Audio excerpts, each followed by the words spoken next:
I mean, acceptance is acknowledging reality as it is without judgments or resistance. And that is really, some internal space. I mean, we all have, judgment. We all have tendencies to avoid. We all have tendencies to minimize and compartmentalize and do all of these things. And so Would when you you're really in a restate that state of acceptance, acceptance? you're acknowledging the reality is right now. Can you restate that the definition of acceptance? I liked it.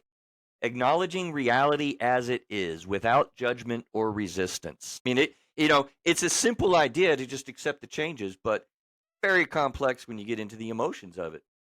We have a hard time distinguishing. Oftentimes people think of, well, if I accept this, I have to have a resignation about it, or it disables you. It's all bad, and it really isn't. Even as I process separation, divorce, for instance, kind of like, wait a minute, there's some really cool things about this, but do you tend to where's your focus point?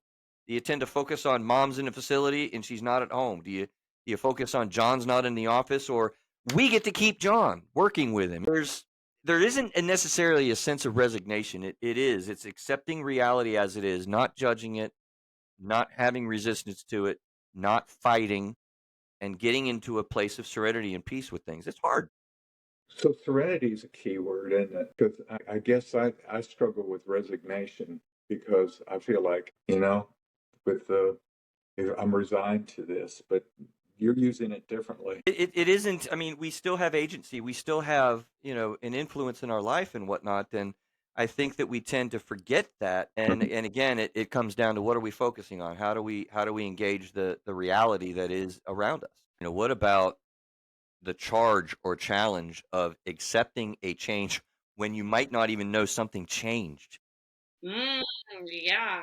right? Yeah, and people are probably like, "Well, how am I supposed to accept it if I don't know what's happening?" And that might sound weird listening, but I mean, there's sometimes things shift in relationships or experiences, and you're kind of like in mid change. I mean, it's a weird space to be in. I don't think we have time to go into that, but just a honorable mention there, because Right. sometimes change is happening, you don't know it.